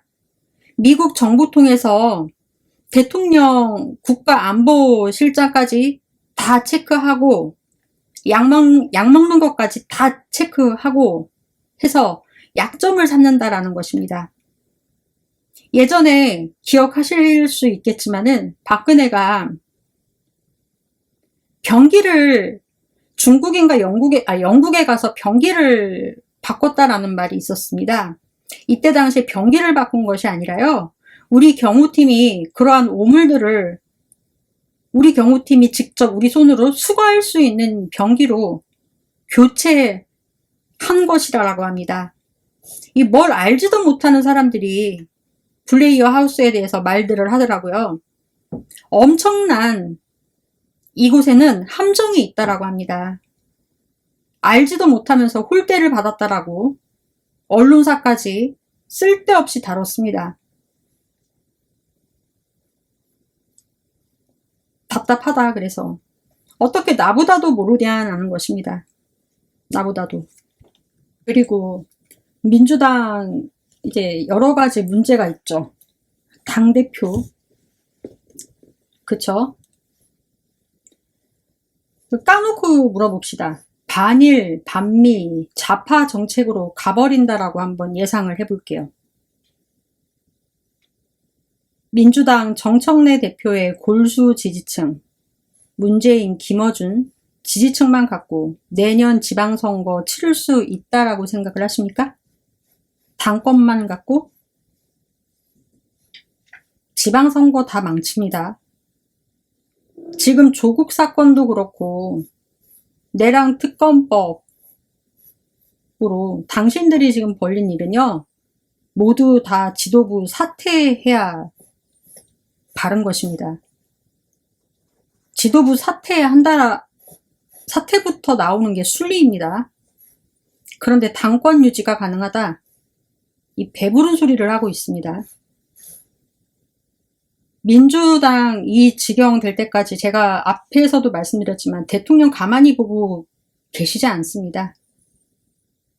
당신들 정부에도 영향을 끼쳤어요. 대통령이 하지도 않은 말을 했다라고 유튜브에서 떠들고, 내가 다 이루고 있어, 나도. 그러면 결과가 안 좋게 나오면 폭망한다. 망할 거면 니들이나 망해.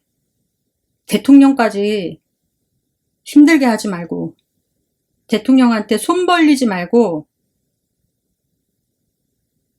옆에서 하는 일마다 브레이크 걸지 말고, 망하려면 니들끼리 망하라고.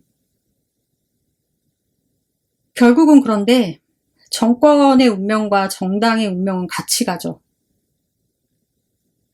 노무현 정부를 이제 생각을 한번 해볼게요. 이자들 어떻게 했습니까? 당신들이 그때도 지금처럼 똑같이 하지 않았어? 그래서 노무현 정부가 힘들고 망했잖아. 그때 그렇게 해놓고 정신들을 못 차렸어? 노무현 대통령 팔아서 먹고 사는 게 정상이라고 생각을 합니까? 당신들 이런 수작 이제 우리한테 안 먹힌다고. 안 먹혀. 이재명 대통령도 이미 다 알고 계셔, 이 사람들아. 니들이 이럴까봐 나 같은 사람도 여기서 제안을 해. 내 눈에도 보이는데 안 보이실까? 더 잘 아시지?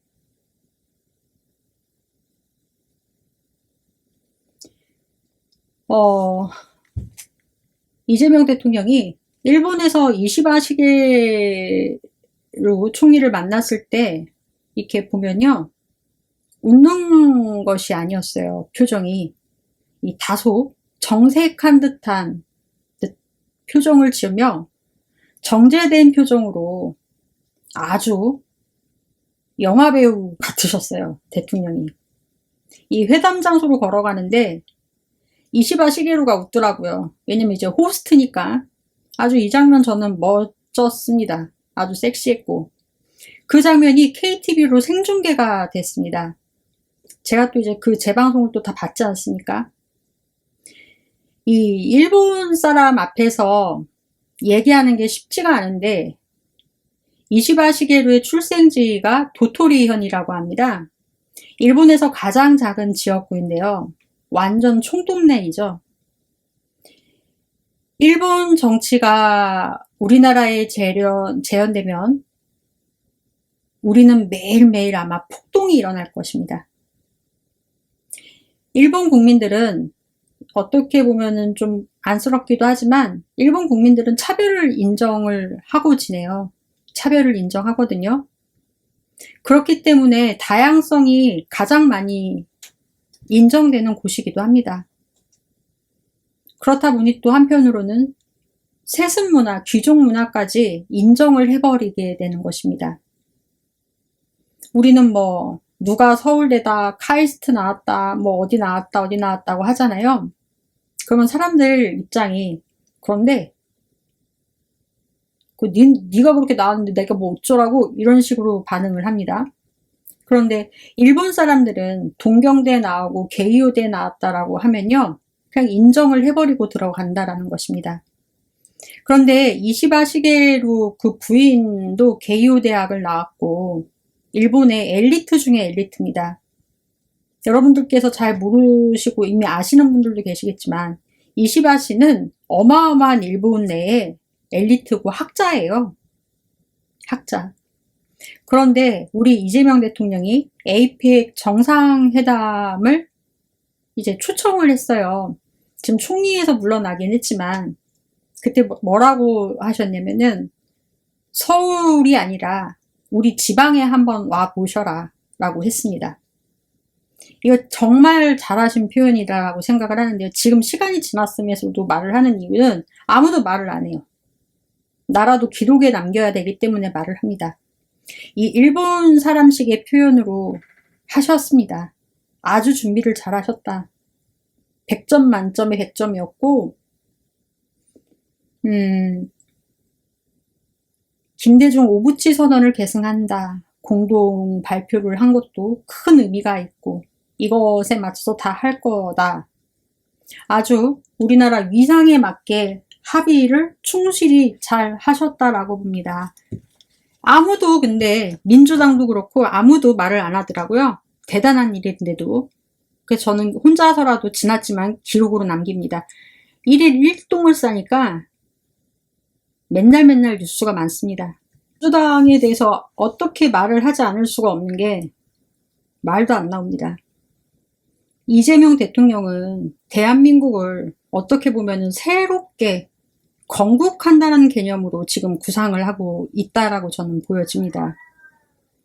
그럼에도 불구하고 그 포부에 국회에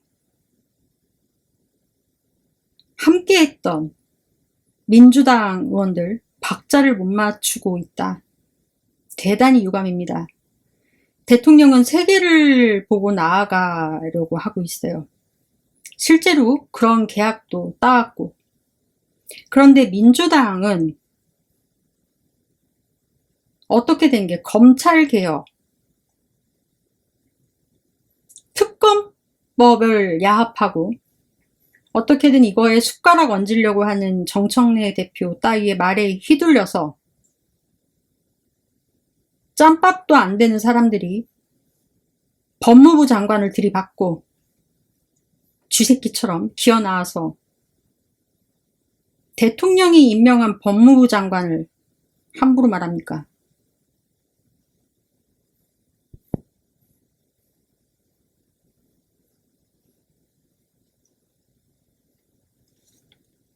말을 안 할 수가 없고 이재명 대통령이 앞으로는 민주당과는 선을 그을 것이다 라고 생각을 합니다. 당신들 이거 눈치 못 챘습니까? 내가 다 알려주고 있어. 이게 국민의힘의 윤석열이라는 함정이 있잖아요. 민주당에는요.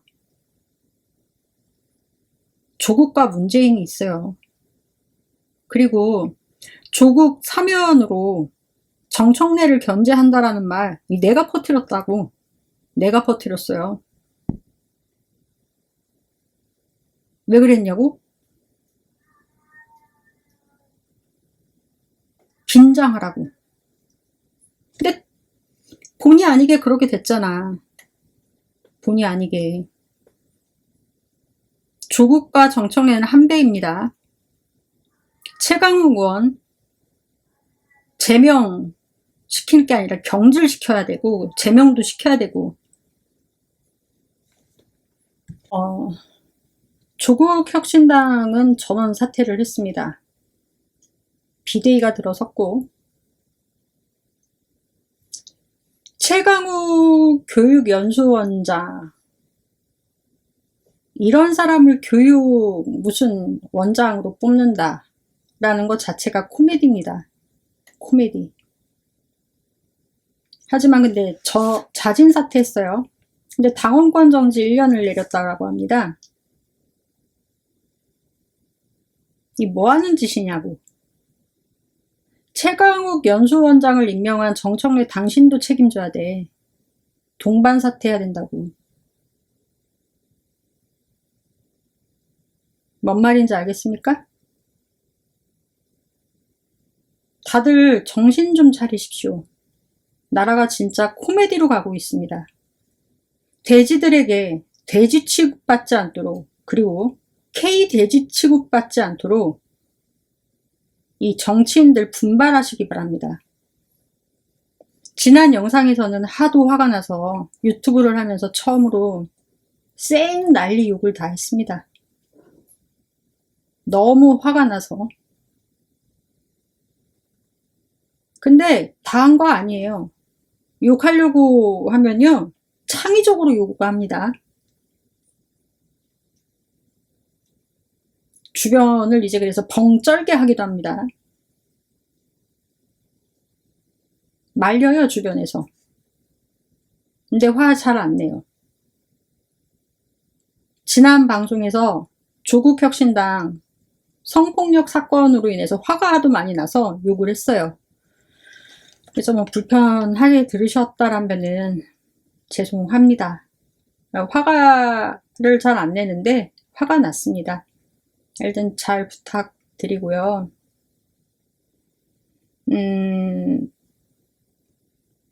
미국은 지금 미국 연방대법원에서 판결이 얼마 전에 났어요. 트럼프의 관세 정책은 불법적이다라는 것이 나왔어요.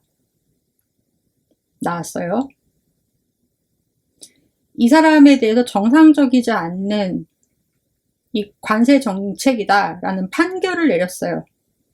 한마디로 미국 법원에서 통제를 내렸습니다. 관세 보호무역주의에 대해서 그렇게 내렸습니다. 그러던 중 EU와 합의를 했고, 일본과도 문서화 합의를 했고, 27.5%에서 15%로 자동차 관세를 했고, 대미 투자 5,500억 달러에 합의를 했어요. 그런데 우리나라에 대해서는 미국 내각에서 압박을 지금 하고 있고, 우리는 이제 불문계약이라고 하면 되는 것인데, 이자들이 그런데 자꾸 이렇게 압박을 하는 거는요, 어떻게 보면은 이 판결 때문에 그럴 것입니다. 판결 때문에. 지금 트럼프 쪽에서는 대법원 판결에 대해서 서두르라고 푸시를 넣고 있다라고 합니다. 푸시를 넣고. 니네들 딴 생각하지 마. 대법원은 우리가 다 알아서 할 테니까 이 문제 니들 관세랑 상관없어. 이런 식을 보여주는 겁니다. 이재명 정부에 대한 트럼프가 압박을 하는 것이죠. 사인해, 돈 내놔, 투자해. 이거 국내 정치에서 하는 말들, 사인, 계약서 안 받아왔다라고 얘기하니까 이자들도 이렇게 말하는 거 아닙니까? 우리나라 입장에서는 돈이 없어요. 내외환이라고 하잖아요. 제대로 되는 게 없어요. 3,500억 플러스 이제 민자에서 투자를 막 해서 진짜 큰일 났다. 나라에 돈이 없거든요. 그래서 증세하니까 증세하게 되면 어떻게 됩니까? 경기는 떨어집니다. 돈은 없고 사면 초과라는 것입니다. 증권 거래가 그래도 지금 대주주에 대해서 50억으로 변경하면서 좀 상승세를 이루고 있어요. 그러는 와중에 부동산 대폭등 직전입니다. 저는 부동산 앞으로 계속 올라갈 것이다라고 확신을 합니다. 그러니 재개발 말고 준신축으로 해서 서울 아파트 사십시오. 가만히 보면은 그렇게 말씀을 드리고 싶습니다. 말씀을 드리고 싶고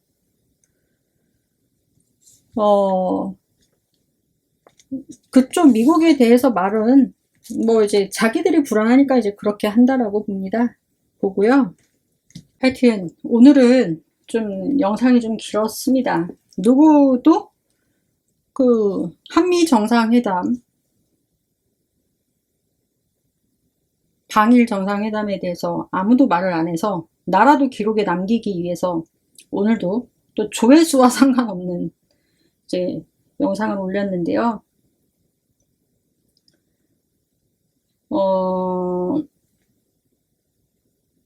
이런 게 있어요. 어떤 책에서 읽었는데, 도마뱀은요, 이 세 종류의 목도리로 나뉜다라고 하는데요. 얘네들이 성격이 세 종류로 나뉜대요. 성격이 세 종류로 나오는데, 주황색 목도리를 가진 도마뱀이 힘이 가장 세다라고 합니다. 싸움을 제일 잘한대요. 그렇기 때문에 가장 많은 암컷을 차지하고, 자기 힘이 세니 가장 바람둥이로 여기저기를 이제 휩쓸고 자신의 영역을 강력하게 지킨다라고 합니다. 그리고 파란색 목도리 도마뱀은 주황색 도마뱀처럼 센 육체를 가지고 태어나거나 강하게 싸움할 수는 없대요. 근데 얘가 웃긴 게 파란 목도리 도마뱀은 주황색 목도리 도마뱀한테 개긴답니다. 개긴대요. 개기다가 무지하게 맞는다는 얘기죠. 한편 노란색 목도리를 가진 이 세 번째 도마뱀은 아예 그냥 뭐 주황색 도마뱀한테 덤빌 생각 자체도 없고, 파란색 도마뱀처럼, 그러니까 아니다, 주황색 도마뱀한테 덤빌 생각도 없고 파란색 도마뱀처럼 주황색도 도마뱀한테 붙어서 깨지지도 않고, 한마디로 이제 자기 영역을 만들지도 않고 다닌대요. 자기 영역을 만들지 않는다는 것은 자기 영역을 지키지도 않는다라는 뜻입니다. 자기 영역을, 얘네들은 지키지를 않는데요. 자기 영역을. 자기 영역을 지키지를 않는다. 그렇지만 어쨌든 이 자기 목도리가 어쨌든 간에 여기저기서 계속 발견되고 있는 걸로 봐서는 이들은 어떻게든 종을 유지해 나가는 것으로 보입니다. 그쵸? 요즘 국제 관세 문제부터 해서 한국인 300명 구금된 것까지 뭐 이제 토로하시는 분들도 계실 것이고, 미국에 우리가 투자한다 안 한다, 우리 국가가 얻게 될 이득이 허상이냐 아니냐, 뭐 이러한 내용으로 토론까지도 참 많이들 하시더라고요. 그러면서 얘기 나오는 것이, 지난번에 이라크 전쟁을 가지고도 우리가 이득을 본다 안 본다라도 토론을 하시더니, 그때는 또 이런 말들도 하더라고요. 너무 늦게 보내서 전쟁이 끝나갈 때 보내서 우리가 이제 이틀 전에 우리 군이 갔어요. 그러니까 찬밥 먹고 나서 이렇게 제대로 못 챙기는 거 아니냐. 파병 빨리 보내라. 뭐 아주 훌륭한 얘기입니다. 아주 훌륭한 얘기.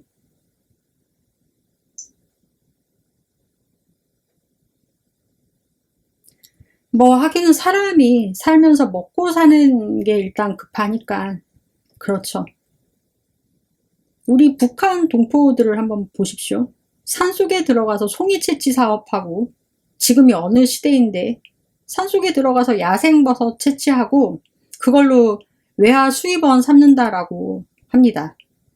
우리 막 이제 반도체 수출하고 배터리 수출하고 이러고 있는데, 우리 국민이 이제 돈 벌려고 산속에 기어 들어가서 버섯 채취하고 이렇게 시키면 쪽팔리게 얘기할 수는 없고, OECD 가입국 간에 뭐 어쩌네 이러면서 우리 국민들이 이제 당시에 뭐 전쟁 사업을 벌려서 우리가 남의 나라에 가서 총을 쏘고 전쟁에 참여하는 것도 부족해서 이 인명 해치는 일 돕고 남 전쟁 수행하는 거 도와줌으로 해서 우리 국가의 수입을 벌어오면 또 얼마나 벌 것이며, 저는 당시에 그렇게 생각을 했어요. 그 수입이 우리나라에 이제 들어왔을 때 이 제비새끼처럼 입 딱 벌리고 받아먹고 있는 거 화가 났습니다. 아주 전쟁 사업도 해볼 만한 경험도 있고 아주 훌륭합니다. 이북 사람들이 이제 또 여기에 동승을 했죠. 과거에는 버섯 채취하고 그랬던 사람들이 양귀비 이제 길러서 마약 장사한다라고 우리가 뭐라고 막 그랬습니다. 우리는 이라크 파병 보내면서.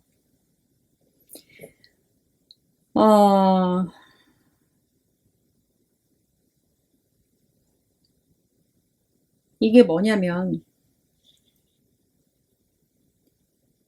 뭐라고들 하시던 간에 이건 과거의 이라크 파병 문제를 갖고 이제 현재 빗대서 얘기를 하는 건데요.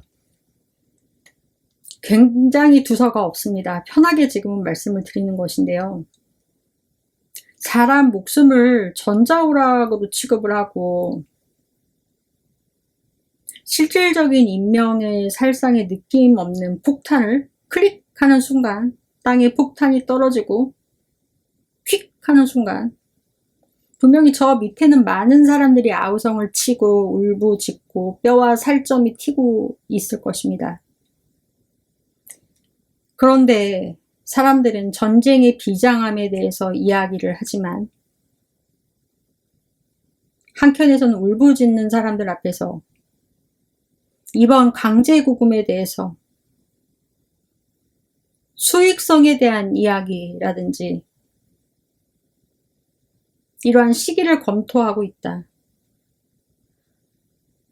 뭐 전세기를 보내면 얼만데 손해다. 웃겼습니다. 대한민국 주식회사 참 좋은 회사입니다. 이 회사의 회사원인 것이 이렇게 참 자랑스러울 수가 없습니다. 우리는 어느 쪽 도마뱀이라고 생각을 하십니까? 여러분은 어느 쪽 도마뱀이라고 생각을 하세요? 먼저 가서 후드려 패는 주황색 도마뱀이세요? 맞을 거 뻔히 알면서 무리하게 이 개기는 파란색 도마뱀이신가요? 아니면은 영역을 지킬 생각도 없고 앞으로도 영원히 영역을 만들 의사도 없고 그 싸움에서 지발로 일어설 의사도 하지 않는 의사도 못해요. 노란 도마뱀인가요? 어느 쪽에 속하시나요? 아니면 도마뱀 축에도 못 끼나요? 내가 만약에 민주당 의원이라면 한미 정상회담에 대해서 홍보를 하고 이럴 때 과거가 현재를 살렸다라는 말, 한강 작가의 말을 정청래 당대표가 그런데 쓸데없는 데다 인용할 게 아니라 정상회담에 대해서 인용을 하셨어야 된다. 노무현 정부 때 FTA 체결한 것이 우리나라는 이어지고 있는 상황입니다. 그렇기 때문에 계약서를 다시 쓸 필요가 없어요. 새로운 조건이 들어가지 않는 이상 뭐 불공정하고 우리한테 이득이 없으면 쓸 필요가 없고 그대로 유지하는 것입니다. 안 쓴 게 아닙니다. 과거의 노무현이 현재의 이재명을 살린 것입니다. 그런데 왜 민주당뿐만 아니라 우리 국민들이 같이 계약서를 받았네 안 받았네 이런 걸로 함께 움직이시는지 저는 이해를 할 수가 없고 이제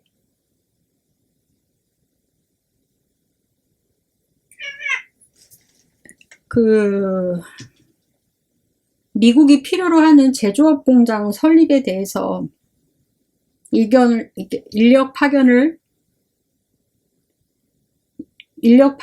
부분에 대해서 필수라는 것을 논리를 내세워서 미국 행정부와 의회를 설득할 적기라라고 생각을 합니다. 노무현 정부 때부터 비자 문제 해결하라고 했고 당시에 이루어지지 않았습니다. 이명박 정부 때까지도 이어졌어요. 국회에서 법안을 통과하려고 했는데 민주당과 통진당이 반대를 했어요. 국회 내부에서 체류탄 터뜨리고 난리 쳤습니다. 어떻게 대통령 하는 일마다 이명박 대통령도 국익을 위해서 움직였을 거 아닙니까? 전 이명박 참고로 싫어하지만요. 노무현 대통령이 했던 거 이어서 한 것입니다. 그러면은 협조를 해야 되는 거 아닙니까? 어떻게 그러냐. 대통령 하는 일마다. 당시 비자 문제 해결하려고 했거든요. 민주당하고 통진당에서 반대했어요. 체류탄 터뜨리고. 그때 당시 해결만 됐어도 이러한 문제 발생되지 않습니다. 300명, 우리 국민이 300명이 미국에서 있지도 않아야 될 장소에 가서 있어야 되는 상황 겪지 않는단 말입니다. 국회의원 당신들 때문이라고. 민주화 운동 추진하고 있던 당신들 때문이야. 정청래가 가장 앞장서서 FTA 반대했죠. 노무현 정부로 인해서 배지를 달았음에도 불구하고 노무현 정부한테 등에 칼을 꽂았습니다.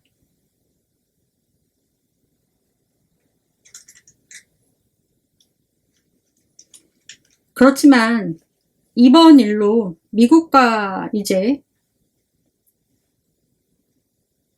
FTA 협정 이후, 타결 이후 그때 당시 똑같이 했던 1년 만에 특별 비자를 받아낸 호주도 우리랑 같이 했는데요. 호주는 특별 비자를 받아냈어요.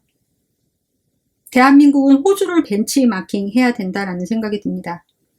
호주는 미국과 2004년도에 FTA 협정을 타결을 하고 이듬해 미 의회 입법으로 1,500명의 전문직 취업 E3 비자를 얻어냈습니다. 당시인 존 하워드 호주 총리는요. 자국 내 반전의 여론에도 불구하고 2003년 미국 이라크 전쟁에 또 2,000명을 이제 전투병과 전투기 전함을 모두 파병을 해요. 그래서 조지 부시하고 브로맨스 관계를 이때 형성을 했습니다. 국익을 관철했다라는 평가를 받는 면에서 아주 높게 평가를 받고 있어요. 당시에는 부딪혔지만은. 호주를 벤치마킹해서 다시는 이러한 굴욕을 겪지 않았으면 합니다. 않았으면 하고 많이 속상하고 괴로웠습니다. 한편으로. 오늘 이것저것 얘기를 하고 했지만 참 답답했습니다.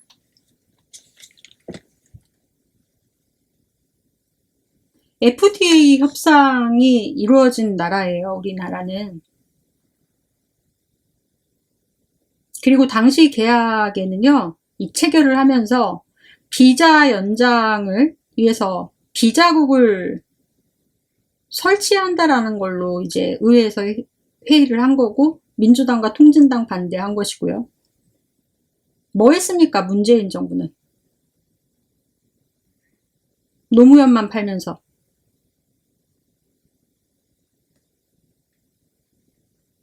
한국은 왜 안 지었습니까? 아직까지도.